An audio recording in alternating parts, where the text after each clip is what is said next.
Good morning and welcome to what will start out as being probably the most depressing session that you're going to be present at in the course of this particular conference, but I hope as the expertise of our panelists becomes more patent in the course of the discussion, will become a somewhat more reassuring session as we go forward.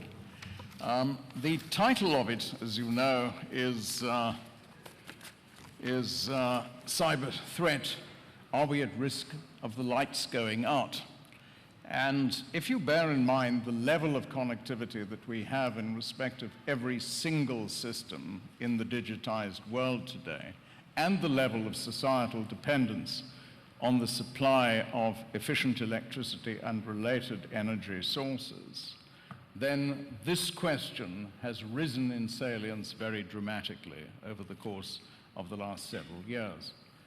The World Energy Council has prepared a video on resilience to frame this issue in the context of wider issues of resilience.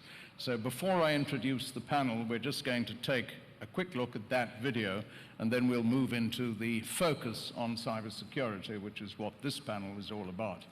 Would you like to shoot it from there? What does the word resilience mean? In the energy sector, it's probably one of the most important concepts to consider today. New physical, financial, and virtual risks are posing ever greater threats to the energy sector. Will it withstand the pressures, or will it break? We need resilience. The demand for secure, affordable, and environmentally sustainable energy is growing. But these demands place strain on energy infrastructure, resources, and financing, especially now when energy policies and technologies are in transition across the globe.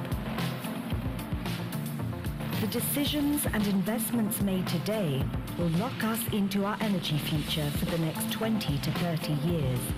To ensure resilience, energy infrastructure must be designed and built not only stronger, but smarter.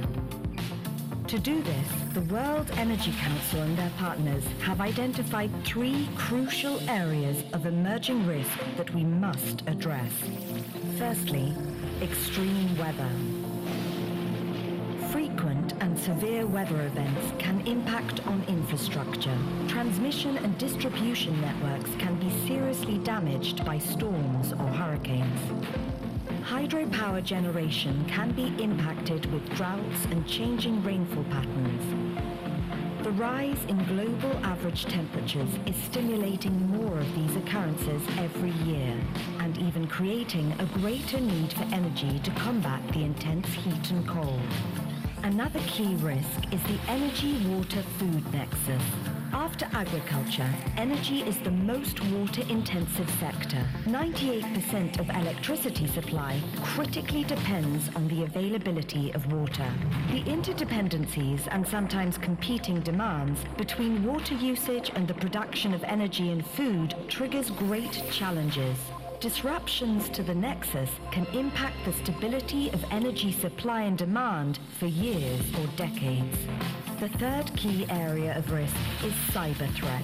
The digitization of the energy sector has resulted in a massive development of new methods and enhanced abilities to share data, improve management, and increase efficiencies. With this comes increased vulnerabilities. It changes the risk profile of energy systems, which will impact on financial requirements, and sophisticated cyber attacks have already led to some of the first real incidents disrupting energy systems. As our energy sector catapults forward, changing and morphing in its complexity, meeting a greater energy demand while being more and more vulnerable, understanding and improving resilience is one of the few ways we can be better prepared. To increase resilience, the World Energy Council and its partners recommend 7 actions are taken. Key recommendations include finding creative financing solutions, such as attracting investments from a more diverse group of investors and understanding risk transfer with tailored instruments such as weather derivatives and cyber insurance. improving information sharing and harmonizing cross-border actions, as well as a greater degree of diversity in energy infrastructure makeup. Creating a legal framework that clearly defines the required levels of resilience for energy infrastructure. Taking action will reduce exposure, unlock capital, and ultimately cut costs, ensuring the resilience of tomorrow's energy systems for the greatest benefit of all. In an increasingly financially constrained world, focusing on resilient energy infrastructure makes business and political sense. It is no longer an option, it is a must. Find out more at worldenergy.org/publications.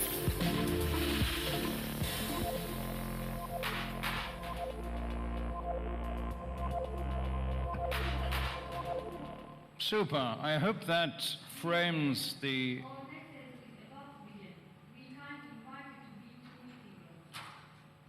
Right. That was a good example of cyber penetration, you see. That's right. This was done purely for effect. Don't worry too much. I hope that frames the issue in general terms. Resilience of any industry in rapidly changing technological and social environments is a fundamental challenge, and that's...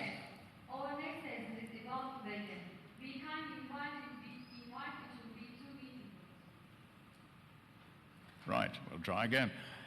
The energy industry is no exception to that particular challenge, both in respect of addressing the specific needs of cybersecurity and avoiding cyber threat, and more generally in respect of the issues of resilience which the video laid out. Now, what we're going to try and do in the balance of the session today is focus on getting clarity, firstly, about what challenges the industry faces and what the industry needs to do to get its head around those issues. And for that purpose, Dean Oskvig, who is the Vice Chair for North America of the World Energy Council, is going to speak to a study that has been done by the Council in this regard and to his broader experience in that particular regard. So that's going to be focused on the industry itself. Then we have two other persons on the panel today who have broad experience of the challenges of cyber threat and instruments that are available in order to provide a measure of security and a measure of resilience in respect of those areas. The first is Andrew George, who is the chairman of the energy practice of March Incorporated in the United Kingdom, which has a range of products that are suitable and appropriate for the industry and other industries in these areas. And then the last is someone that I'm sure you've already heard in plenary, Michael Bell, who's the president and CEO of Silver Spring Networks in the USA, who comes out of tech spaces, and that company deals specifically with these challenges, these threats, and solutions to them in a variety of different areas. So, Dean, if we can kick off with you in terms of what the challenges that the energy industry face are, then we'll take it from there. Thank you, Sean. And first I'll just answer the questions that's being asked here. Are we at risk? And the answer is yes. Now, that's not a prediction that it will certainly happen, but there is risk. You mentioned the WEC publication about managing cyber risk. And I commend that study to everybody. It really is a comprehensive treatment of this issue, particularly as it relates to the energy industry. And anybody can download those publications if you simply tell WEC who you are, and they'll come down. And I think probably Andrew might touch on that study some more when he makes his remarks. That publication starts out by identifying 11 events over the past 3 years or so in energy, but also other types of industrial infrastructure. And the most notable direct relationship to our industry is what happened in the Ukraine at the end of 2015, where it looked like some fairly sophisticated hackers made their way into particularly the distribution system, starting out with just a phishing entry into the employees, but then they made their way into the control systems, and then in what looked like a fairly timed event, took control of it. But the study of that event is published in a lot of different venues, and you can take a look at that. What I want to point out is that in general, our energy infrastructure systems were developed before a lot of the IT tools that we have now in systems. So a lot of the security around them is based on physical security, but I say now we need to consider cyber right there along with physical. Last May, I was at a CEO forum in Washington, D.C., where it had experts in cybersecurity there, and that was the theme of the event. And what I remember from that is it said in this area there are two types of companies. One are companies that have been hacked, and the other is companies that don't know they've been hacked. Okay, because the bad guys are usually in your system an average of 200 days before they start showing up. And the wrong place to ask if are we okay is your IT department, because they're probably going to tell you yes. The problem is the bad guys don't play by any rules, and they're all the time figuring out new ways to penetrate. So you have to do, particularly in your industrial facilities, utilities, gas systems, you have to practice being hacked, and have exercises, and that's what's going to reveal where your weak spots are. But you have to continually evolve with that. Now the consequences, as is pointed out in the study, the WEC publication, and some work that my former company has done, the consequences could be in the area of operations. It can be physical damage. It can be the destruction of control systems. And then it can result, of course, in financial damage, and then service interruptions. But maybe just as importantly now is the image or the brand of the enterprise. Because when something happens, you lose trust in it. Now, there are utilities taking action in this area in lots of different ways. There are, in a lot of places, regulatory constructs to get you into that. In North America, when it comes to utilities, that's the North America Electric Reliability Corporation, which is the implementing arm of FERC when it comes to reliability. And they're working on version 5 now. It's always been under the auspices of what's called the CIP, the Critical Infrastructure Protection, which started in the 80s. But version 5 has a lot to do with cybersecurity initially, with the high and medium impact areas, and now it's moved on to the low, which everybody has to be in compliance by April of 2017. And those new standards deal a lot with, interconnected devices. What's interesting here is in this new era of cyber threats, the things that we're doing as utilities play right into that risk, because we're becoming more interconnected, more integrated. Devices are all talking to each other. So what we are trying to do as an industry to be a better enterprise when it comes to serving our customers, it's opening us up to a lot of vulnerabilities, because the bad guys are going to make their way into the weakest point, and that could be as simple as your automated meter reading function, or your automated bill paying, via phones and other mobile devices. So, and I wanted to point out too that it's become known that the threats are not just external, they can also be internal. internal from being deliberate about it, but also comes from being careless in a relative sense about how you handle your own relationship with the IT systems and the operational systems. And I'll finish up by saying that another WEC initiative, the Global Issues Monitor, is now showing cybersecurity as being to the top and to the right in terms of uncertainty and the call for action.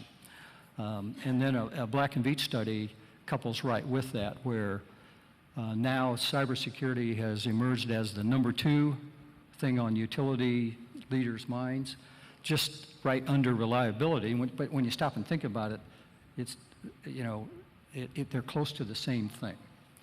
So it's right there at the top. Thanks very much indeed, and I think that helps frame it. There was another stat that sort of struck me in this regard in that report, which indicated that 80% of oil and gas companies across the spectrum had actually seen an increase in the number of successful cyber attacks in 2015. So it just gives some sense of the scale. This is not an hypothetical. This is something that's happening, it's increasing, and it impacts the industry very directly. So let's talk about what we can do about it. Dean has already framed that, I think, quite well in terms of attitude, training, simulation, experimentation, testing, and the rest. But let's think about what else we can learn from outside of the industry itself. Andrew, you live extremely close to the issue as the head of energy practice for Marsh in the UK, and you know what's available to help the industry address with those issues. So what can you tell us about that? Thank you. When we look at solutions, we often like to stand back and think about, well, let's really understand the issue. And if I think about the industry that we're in, the energy industry, it is probably the most targeted, perhaps alongside the financial service sector, because these are critical infrastructures for the countries that we live in, GDP producing barrels of oil or electricity that keeps the lights on. And if we think about, you remove that, you challenge those systems, as we've seen when this has happened before, perhaps not through cyber events, but through other events like hurricane and other things that have led to a shortage. It's actually a very, very short time before there are real societal issues when you don't have electricity, water, heat, and light.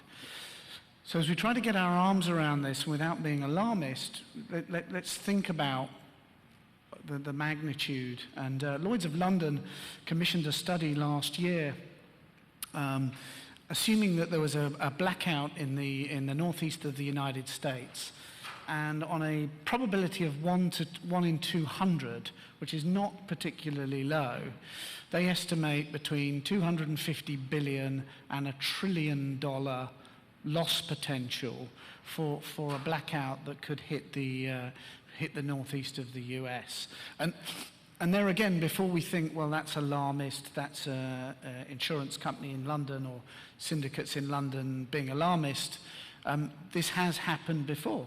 Perhaps not due to cyber, but if we think back to 2003 of the blackouts that happened in the northeast of the United States, 55 million people were without power from between 3 hours and 3 weeks.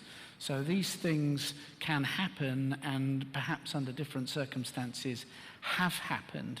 So we know that there's an industry that has a susceptibility.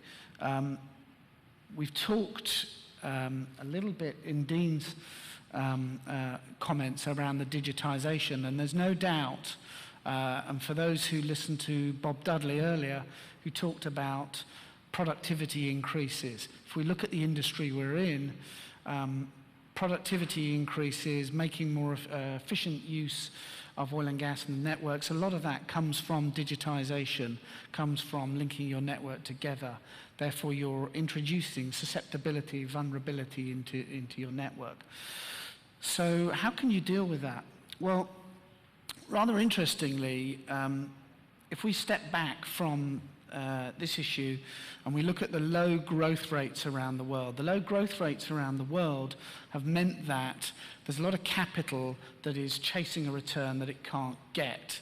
So a lot of pension funds have come into the insurance industry saying, I can't get annuity rates are very low, I can't get a return elsewhere, I'm going to come into the insurance sector and supply the insurance sector with capital.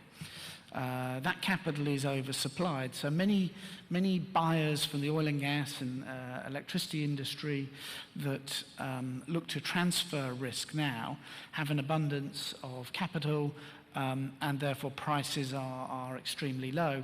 What that means, though, is that that capital is chasing a return. So what a lot of work that is underway with those companies is saying, look, you're getting a diminishing return from an oversupplied insurance market. There are emerging risks. Let's really understand those risks. So there is, on one side, there's a risk that is emerging, as Dean has talked about, and you have some capital that isn't getting an adequate return. How do we find a way of marrying those two up?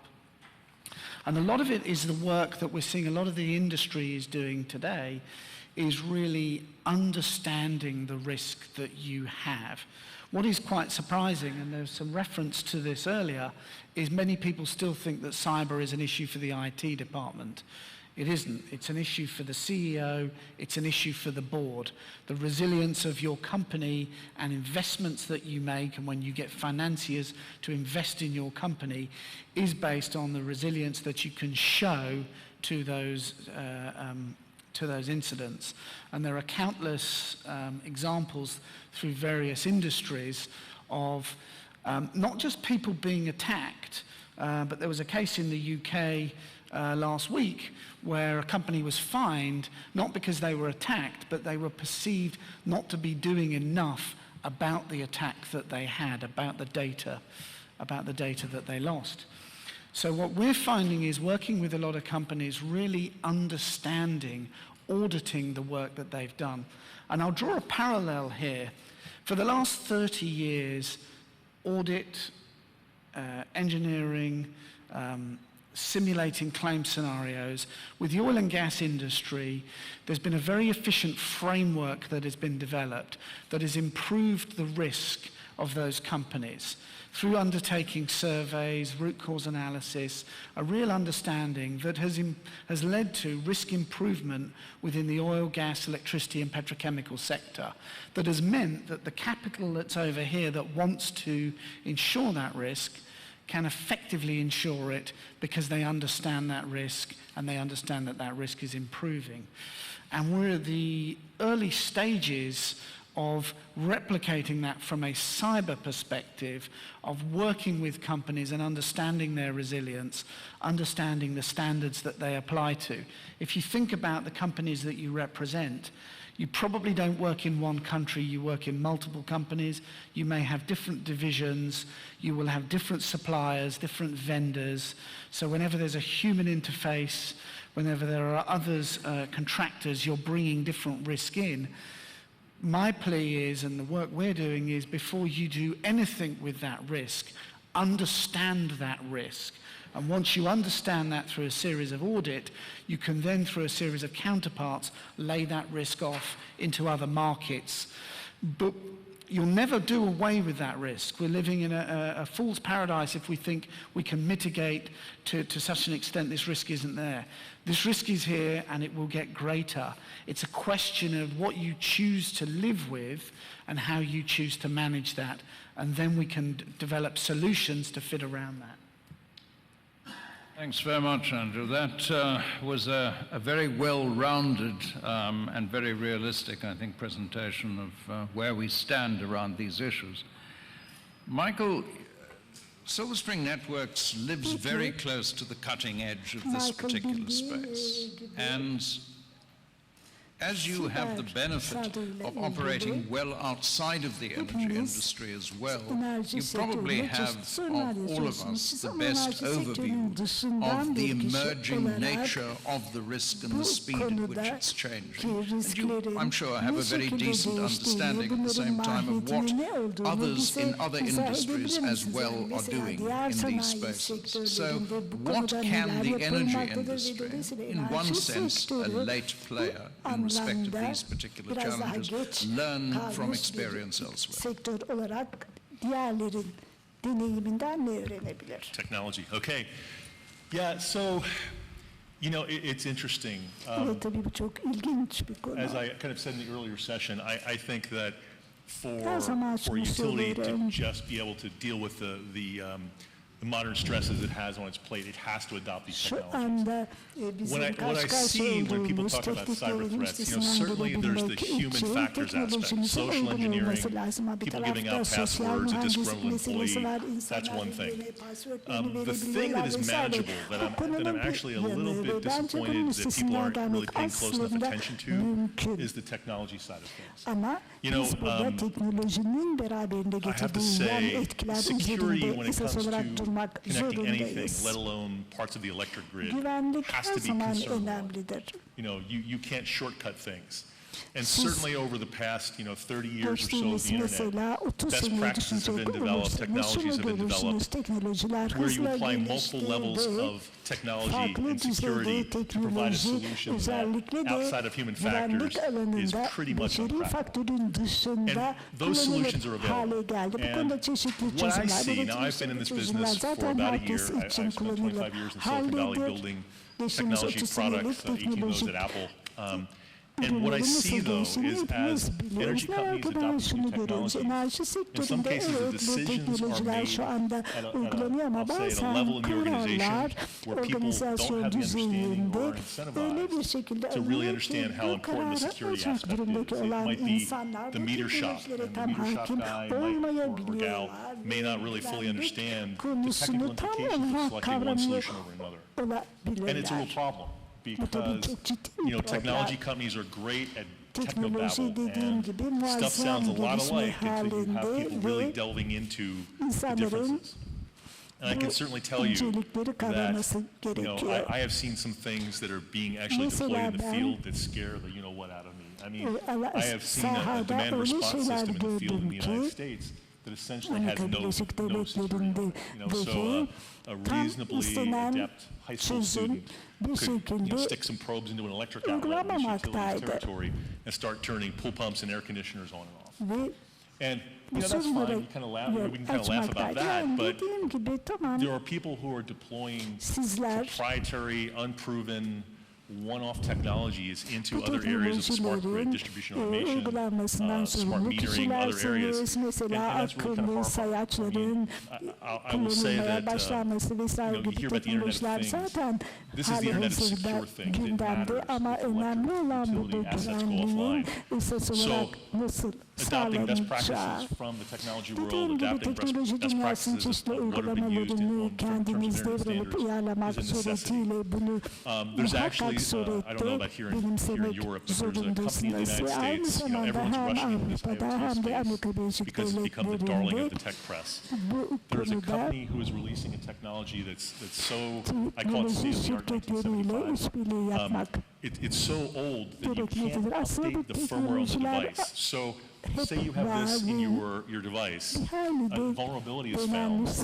Oh well, there's no way to fix it. I mean, to think that someone would deploy something like that is mind-boggling to me. But frankly, I get it. If you're not in this technology, you don't know the difference, right? So I think it's so important for utilities and anyone else who's now developing internet-connected or network-connected devices of any kind to make sure they have the expertise in-house and not farm it out to someone else, because you need to own this to really understand what you're buying, how you're buying it, and how it compares to the other things in the market. This is the biggest threat, is that everyone's rushing to adopt technology, and some really bad technologies are being put out there, and we're going to pay for this in the end. I think standards need to be used, and maybe best practices need to be at least documented so people have a place to go to learn what to do.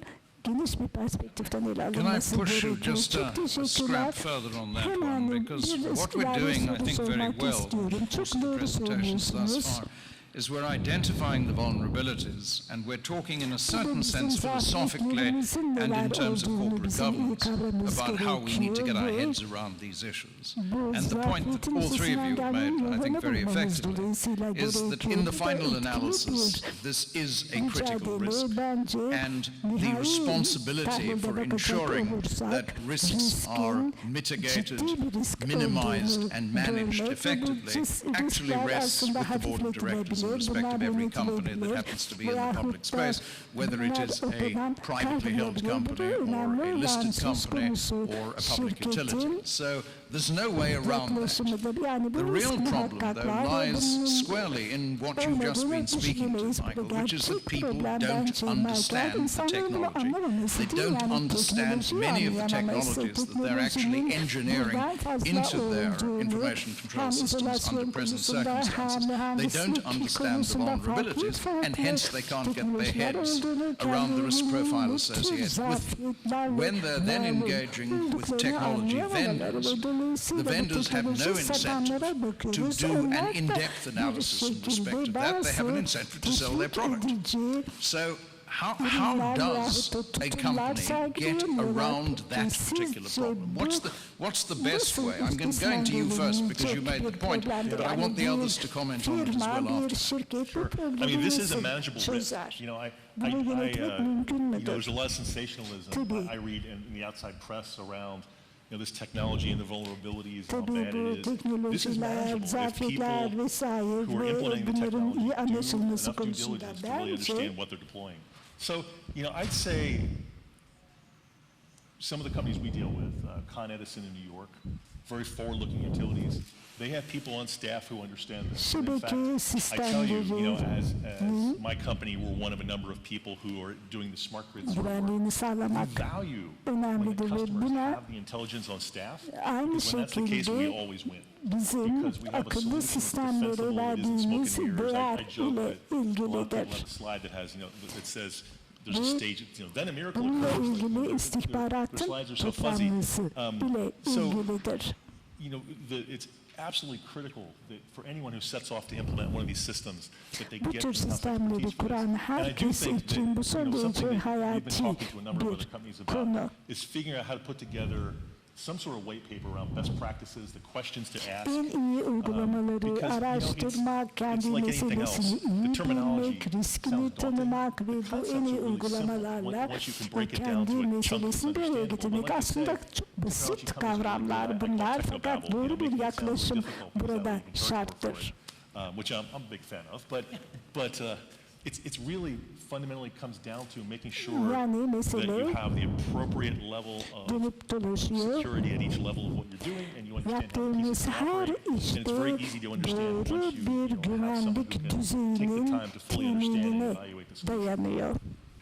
Dean, as somebody who's been on the other side of the technobabble being spouted at you and who's had the responsibility of getting your head around the nature of the risks, what's your view on it? Konuşmanın diğer yanından baktığımızda size söz veriyorum sektörün temsilcisi olarak. Evet, benim Michael'a bir sorum olacak.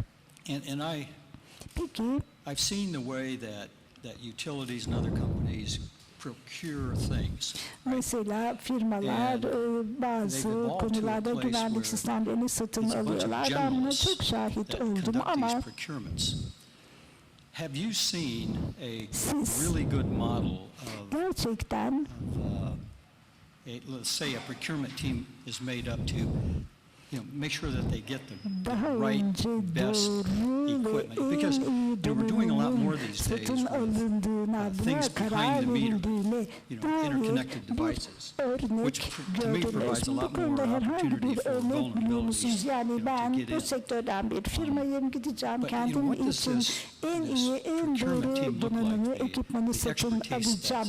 Bu konuda ne tür bir uzmanlık gerekmektedir? Evet, haklısınız. Mesela benim için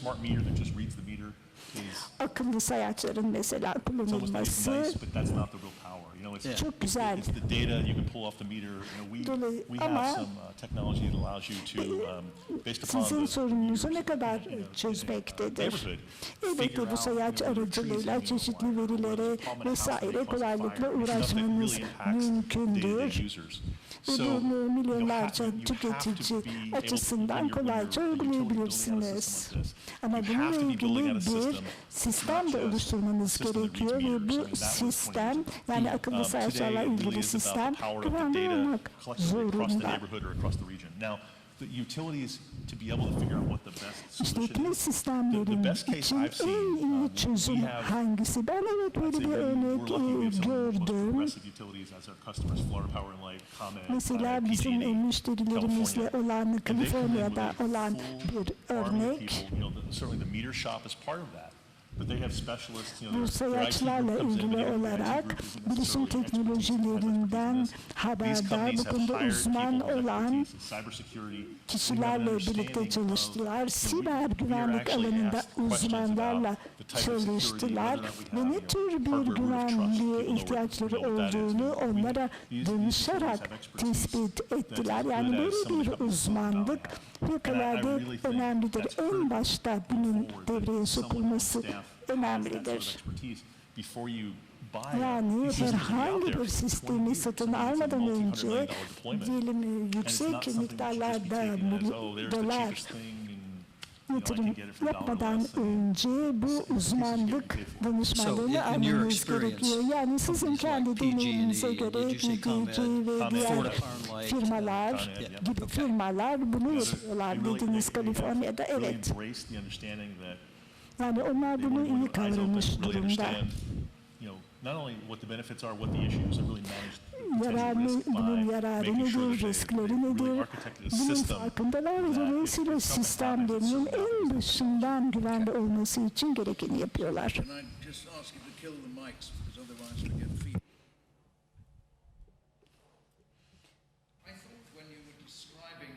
You were describing right at the beginning, that you put it into a context which you don't often hear from the perspective of insurance. You in effect said that the sort of people that an insurer wants to insure are people who actually understand the nature of the risk and are managing it effectively. Now, I think that's a fundamental truth in the midst of the whole of this field. So what lessons have you learned out of that side of the exposure that would complement what Michael and Dean have just been exploring in terms of that understanding that makes the risk that you miss something insurable? If I think back, and I always like to draw comparisons with other risks to see if there are learnings. Risk değil elbette. Başka riskler de var. Mesela sanayi güvenliğine bakalım. Son 30 sene içindeki gelişmelere bakalım. Herhangi bir olay olduğu zaman bunun mutlak surette kayıtlara geçirilmesi gerekmektedir. Böyle başladık. Recording, and there were therefore spikes in the amount of recording. Someone drops a spanner. Perhaps 20 years ago they wouldn't have recorded. Actually, you then record those incidents, and then you're able to categorize. And you're able to then get into workshops to say, well, how do we get it where people drop spanners less, or people do this less? Because oftentimes a catastrophic event happens not because of, as perhaps depicted by Hollywood, something happens and it all blows up. It's actually a series of events filmlerinde olduğu gibi evvela bir olay olur, ondan sonra her şey çöker şeklinde değil, genellikle bunun tersi şeklinde cereyan edebilmektedir olaylar. İnsanlar bir hata yapabilmekte, bir büyük bir probleme yol açabilmektedir. Ve biz burada buna açık olmalıyız, öğrenmeye açık olmalıyız, bilgimizi paylaşmaya açık olmalıyız. Evet, doğru, siber saldırıdan bahsediyoruz. Daha siz hiçbir şeyin farkına bile varmadan 200 günden söz edildi. 200 gün önce hackerlar sizin sisteminize girmiş ve bir saldırı başlatmaya niyetlenmiş olabilirler. Bu işin teknoloji tarafı. Bunun And then you can start to segment that and develop standards that may require procurement to a certain level. If you have that, you can then find an insurance provider, a capital provider that will say, I'm now comfortable with that risk. If I'm sat there as a capital provider saying, I'm quite happy to enter into this, I'm not sure I know what I'm entering into. So we need the industry to help me provide capital for you. Sanayi size diyelim ki sizin sektörünüzde size ödemli bir sermaye veren kişilerin ve risk anlayışının ve riski tahammül anlayışının ne olduğunu bilmeniz gerekmektedir. Mesela hatta tek bir şirket içerisinde de nitekim biz araştırmalarımızda bunu bulduk. IT departmanıyla proje departmanı ve onların diyelim ki finans departmanı ile aralarında belli bir iletişim de olmamaktadır. Dolayısıyla o firmanın kendi içerisinde bir sorun olmaktadır. Yani teknikle diğer konular bile öyle anlamamaktadır. Every one of us who has signed insurance contracts for any purpose under any circumstance knows the amount of small print, for want of a better phrase, in an insurance contract is astronomical. Insurers, for self-evident reasons, you've articulated them extremely well, I think, in the course of your remarks today, like to understand what the nature of the risk that they're insuring is, because otherwise the actuaries cannot calculate the relationship between premium and risk insured. So in the event of a failure of proper understanding on the part of the company of the nature of the risk that they're seeking to insure, is there a risk that they may even, as a result of a failure to appreciate it properly before the event, find themselves uncovered in respect of a risk that they thought they were covered for?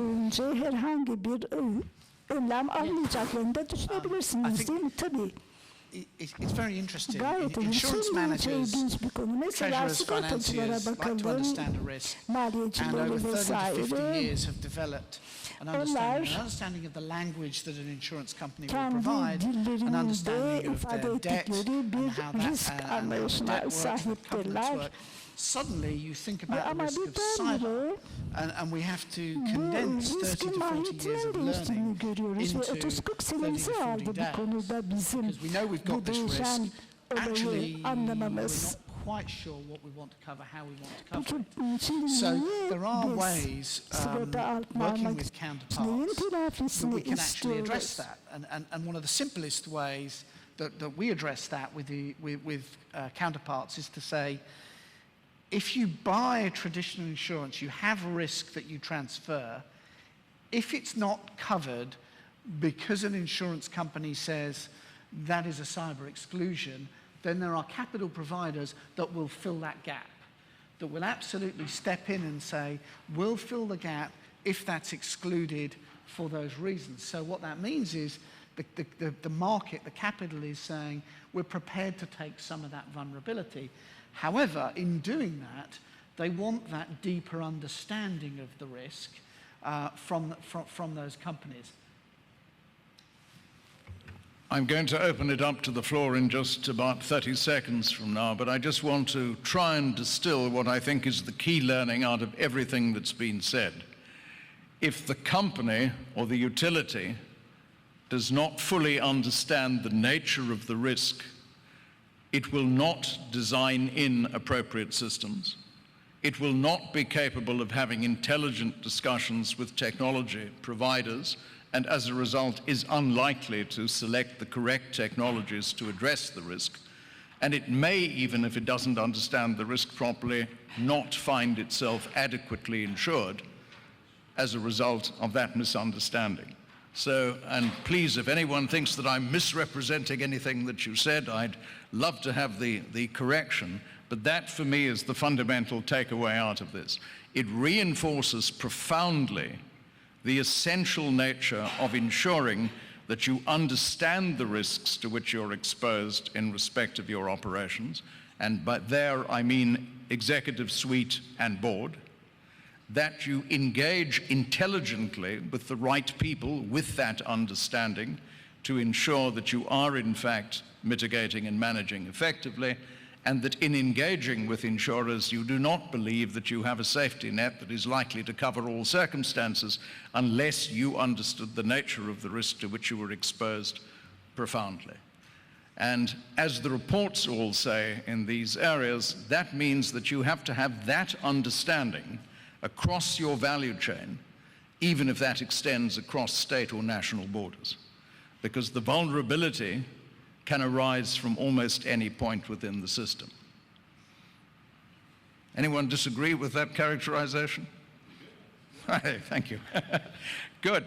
Well, then, on the basis of that, let's open it up to you so that you have an opportunity. Can I just ask, the microphones will come to you, just in each case, identify yourself and then direct the question to somebody, and no long speeches, please. No long speeches. François Vuille, EPFL Switzerland. You say we need to understand the risk. Understanding the risk means being able to quantify the risk to some extent. Now, in the physical system that we knew in the past, it was quite easy to do so, as you mentioned, step-by-step analysis. How does it translate when it comes to cyber attack? Can you really understand the risk, quantify the risk, and how sure are we that the actual residual risk is under control? Okay, probably for you, yes. Yeah, so if you think about it, the actual resultant peril or the resultant issue is no different. So if we look at an electricity grid, or we look at an oil and gas infrastructure, we understand the hydrocarbons that are there, we understand the vulnerabilities, and therefore we're able to quantify if this amount of hydrocarbon is released at this point, the potential explosive nature of that, and therefore we're able to model what that risk is likely to be. To a given confidence interval, we can then assess that and say, whilst this infrastructure may cost $1 billion, a likely scenario, we can't envisage a likely scenario more than $500 million. And that could be asset value, that can be liability to third parties, or that can be loss of revenue to the company or government. Cyber is really no different in that if we think about the damage we could cause, I'd like to bifurcate this. You can have loss of data. So financial services companies, retail companies may have the loss of data that impacts their business. If I put that to one side for the minute and I'm thinking about physical assets, physical networks, what I'm then saying is, if I do something to this network, what is the worst that can happen? And if I think about, the incident on the BTC pipeline, there was an explosion in 2009, 2008, and then I think 5 years later it was reported that actually maybe someone had got into the system there, opened some valves, and that had created overpressure in the system that had blown the line. That may have happened from a cyber attack, but that is an incident that could have happened in any event through human nature. What about the probability that it happens? And I think that's where it's much more difficult. Damage will be the same, I fully agree. But what about the chain of event that you need to evaluate and assess in a quantitative way to understand the probability that it happens? So, firstly, and one of the things we talk a lot about in the report, is with the digitized nature of a system, is looking at how connected the system is. Because if you were a single site refinery, based on very, very old technology, what some of my colleagues might affectionately call a Meccano kit, that has a certain set of vulnerabilities. Whereas if you are a multi-site, multi-industry, you have a lot of transmission and distribution, then there is an increased vulnerability. I talk a lot about sharing of information. The more we can share information, the more we can build statistical models that can understand that data and therefore be used to benchmark. The challenge is this is a very fast-moving risk class. So another phrase I have is, high as you build the walls, somebody builds the ladders even higher. But the more data you can have, the more data points and reference points you have, when you model that risk, the probability and the likelihood, the severity, the more able you are to accurately predict that certain systems have certain vulnerabilities. This is only to a given confidence interval, and the challenge we have in this fast-moving pace is we need to be sharing much more frequently and more and quicker to build up that knowledge base. Super. Any others?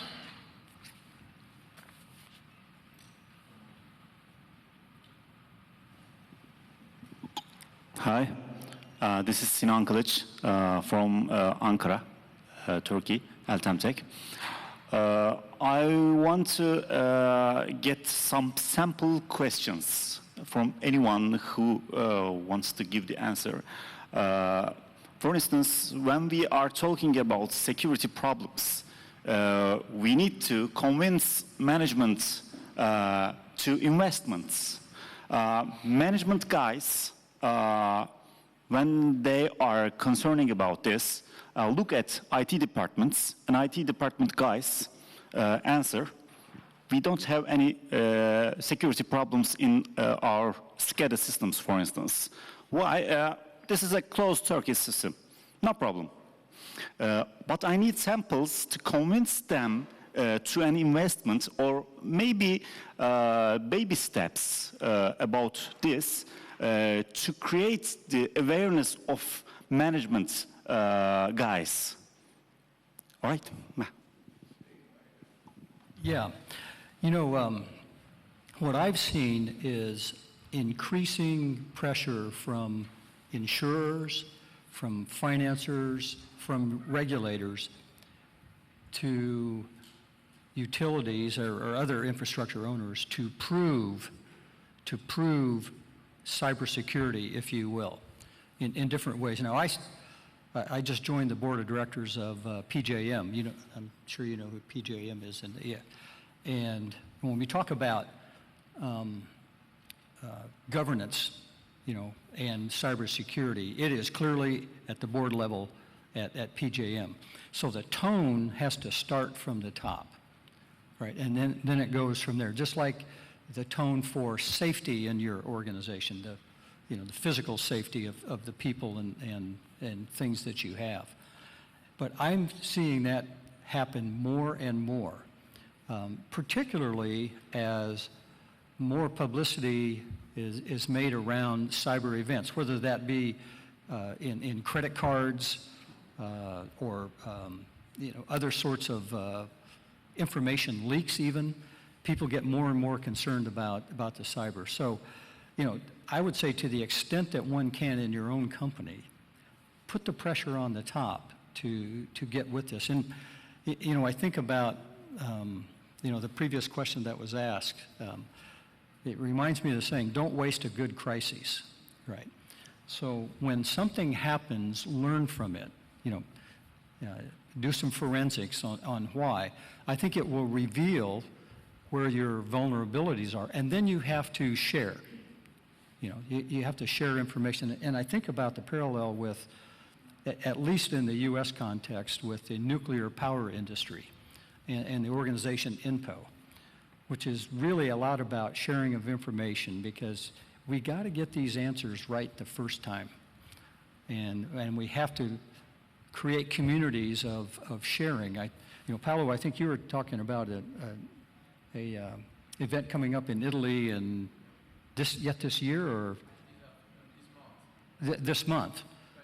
That sounds to me like one of those venues where people come in and share experiences and the ways of doing things. It has to start at the top. Michael, do you want to add anything to that?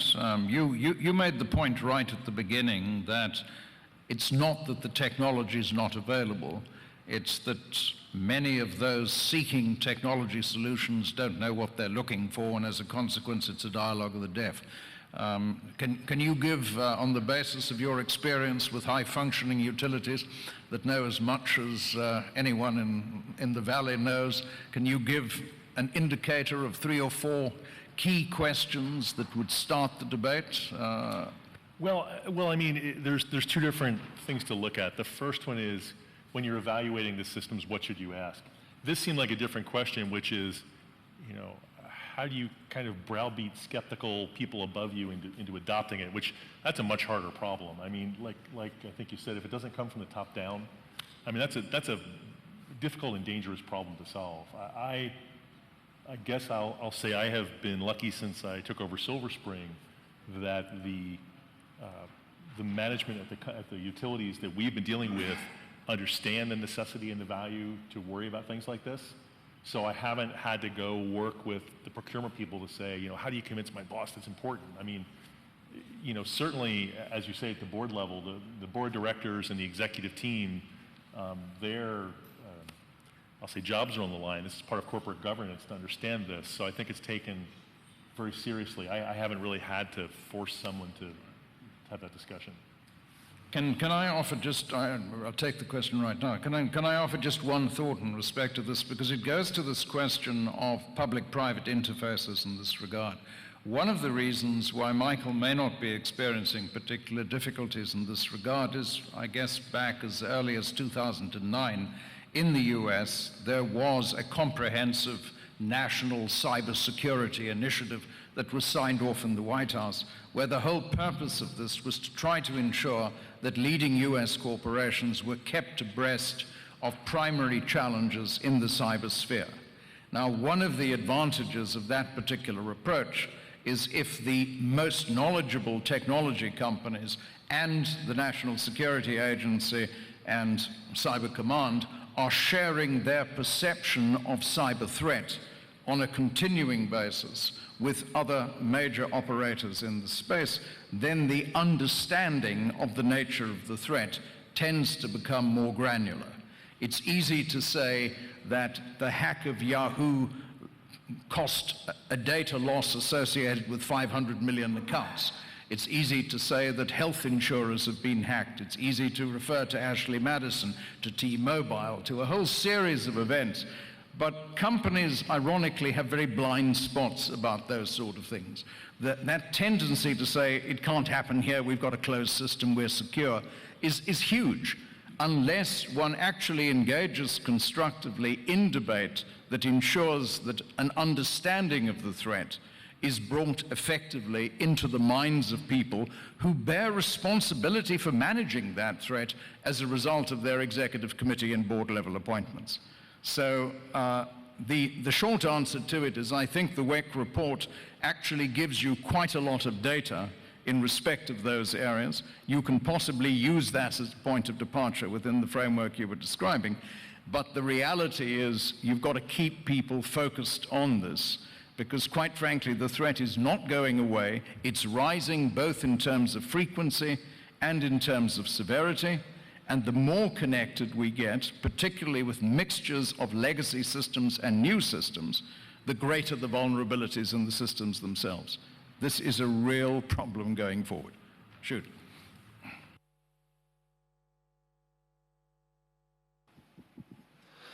Thank you. Alan Thompson with ARP. My question is, should we be designing an oak tree or should we be designing a reed?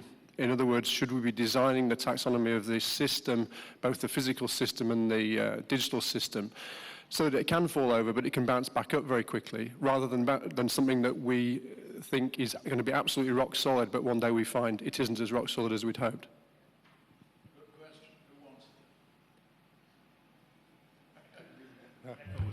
Well, the essence of the question is, I'm going to modify it very slightly, but do we want an oak tree or do we want a willow? Do we want something that bends under pressure, or do we want something that looks remarkably structurally stable but may break? I'll give a perspective of that. You know, I think about this too in the whole context of resilience. And as you lay it into cybersecurity, you know, you need to think about resistance first, you know, prevention, but you need to think about detection, and then it's recovery, and then it's repair.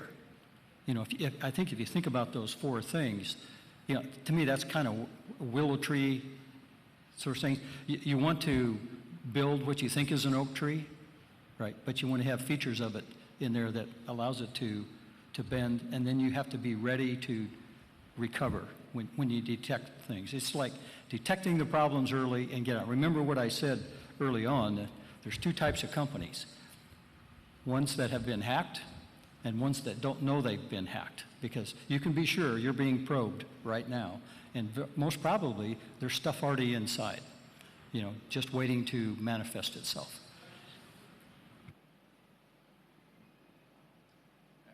Any additional remark on that, or any further questions?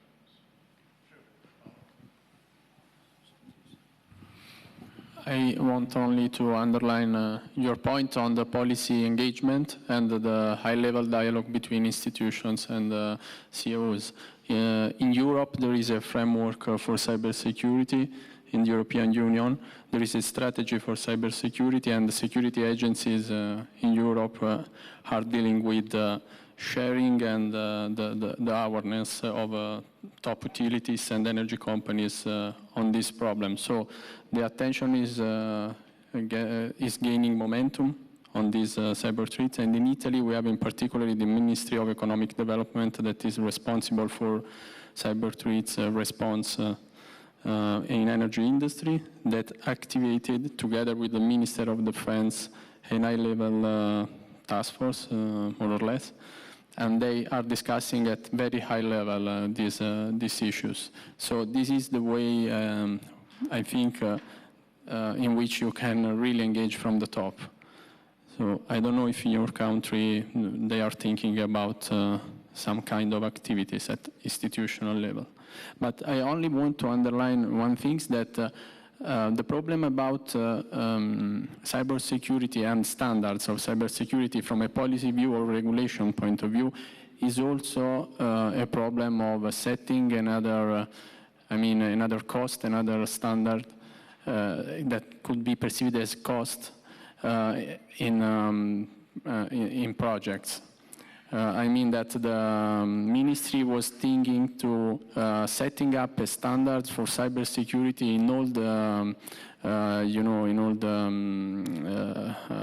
in all the bid that a company does to gain a project, but they are reluctant.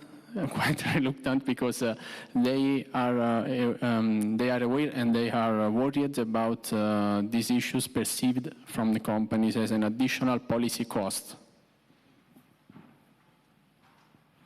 The terrifying thing about all investments is they involve both costs as well as benefits, and figuring out what it is that you're actually designing for, and then ensuring that you have a proper understanding before the design is actually undertaken and the costs are accepted is, I think, one of the most challenging areas going forward. I want to throw one sort of final question to you, because you've all in different ways made a variation on the same point in this respect. The cost of enabling efficient security against currently known threat is high. It's not that the technology standards don't exist. It's not that the technology isn't known.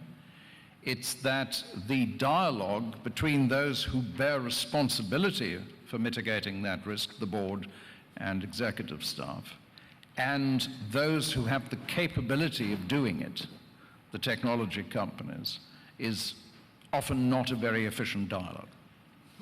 Now, one part of that problem must be that we are dealing with this awkward interface between legacy systems and new smart systems, as a cliche. And that clearly creates unusual vulnerabilities. Theoretically, at least, it would be good as one is implementing new systems, and now I'm thinking about ICS and related areas, to design resilience, design cybersecurity into those systems from the start. It ought to be part of the design before implementation phase, and then self-evidently you're going to have to keep track of a rapidly changing environment where threat is always going to be slightly higher than the wall that you built. But what's the solution ridiculous word. What's the best way of approaching the challenge at the interface between legacy systems and emerging systems today? In your best practice utilities that you were describing earlier, the level of expertise within the utility enables a proper appreciation of the scale of the risk, and therefore it's an intelligent dialogue. How does one move to the point where more companies in an increasingly interconnected space are in a position to be able to have intelligent dialogues with the right people? I'll give maybe what seems to be kind of a weak answer, okay? Tough question. But it's a great question, because that's our situation, the legacy with the new stuff. And it reminds me of, you know, designing, you could say, retrofits, the physical retrofits into something, or making a change in design of something that's already underway. We human beings oftentimes fail to figure out the tentacles of what the ultimate impacts are going to be, the different paths it can take. I would just get back to this need for us as an industry to share, you know, our experiences. And, you know, people that have, you know, gone through a implementation of a new technology or a new system into the legacy, and understand where did the problems show up? What are the gaps? I think that's fundamentally is how I would approach that. So I guess there was a lot in what you said. I have kind of three thoughts. The first one is it doesn't cost more to implement a secure system. The technology we're talking about here, I mean, it's sort of table stakes. You know, you have to almost go out of your way to implement something that doesn't have adequate security. And unfortunately, you know, so I'm a big believer in open standards. You know, I like to joke that the technology graveyard is littered with people who thought their proprietary stuff was better than open standards. So, you know, adopting best practices from other industries that have already solved this problem, making sure you're not buying into, you know, some startup company has come up with this thing because they think they're smarter with the 100 million people that have worked on the internet. You know, there's some common sense things we can do there. The other thing is that I totally agree with the idea of sharing best practices. Our customers who have implemented these large deployments are not just willing to talk about what they've done, but they're eager to talk about what they've done. And it's not just about, you know, so there's operational efficiencies that they get from this, but they're out there talking about, you know, so Florida just was hit by a terrible storm. And Florida Power and Light is one of our earliest customers. And they put out a press release yesterday basically saying they thought almost all the power would be restored within 24 to 48 hours because of the investment they made in the smart grid to understand this. So it's not just operational efficiencies, it's customer satisfaction, it's you know, the value they get out of this. They're anxious to talk about this stuff. So we actually are very lucky that as we go talk to people who potentially want to create these smart grid implementations, I have the ability to say, you know, Eric Salegi from FPL or the folks from ComEd would love to talk to you and walk you through their decision process, their best practices. It is, at least in the United States, it is a very open environment if you're willing to take the time to reach out. And I think that's something that's absolutely necessary. Andrew. Okay. So if I think about the issues, if I understand the question, you've got different open systems, closed systems, old systems, new systems. How do we get that addressed at the right level at the board? I think the first thing is most boards are accepting that the issue is there because it isn't the doomsayers are saying it's there. There's enough evidence now of companies being hacked, of companies being targeted, of companies being challenged. And so not just that awareness, but good governance dictates that needs to be addressed. But actually the processes are in place. They've just been used for different things. If I think about turbine technology, as turbines have developed for power plants around the world, different manufacturers have different technology that has different issues. And companies have actually been very good at understanding, well, that model has got this issue, and that model has got that issue. So when we think about that risk, we think about how we deal with that in our business. I've bought these turbines, so I know that I'm going to have these issues. Or I've got a system that may have some from General Electric, may have some from Siemens, may whoever, and therefore I know that I've got those different issues. It's not a far leap from that to an open system and a closed system, and an old and a new, and the processes that companies use to manage that risk and to share that learning, not just with their peers, not just with governments, but with the manufacturers, with the vendors, so that actually when those systems are built, there's further resilience can be built into those systems. And to use Dean's word, the key thing is about sharing. Many thanks indeed. I'm going to close it, hopefully on time. I think there are 3 takeaways out of this. Understand the risk, ensure that both the executive suite and the board have a comprehensive understanding of the nature of the risk itself. Don't over-design, don't over-engineer. With that proper understanding, engage with people who have a successful track record in these areas, and before you engage, use every opportunity through industry associations, through conversations with peers, and where necessary, through engagement with government, to understand the nature of the landscape in which the threat materializes. That's likely to make your investments cost-effective, to highly significantly reduce the risk exposure that you're assuming, and to make you far more successfully and hopefully cost-effectively insurable. Thanks very much all, and would you give a round of appreciation to the team.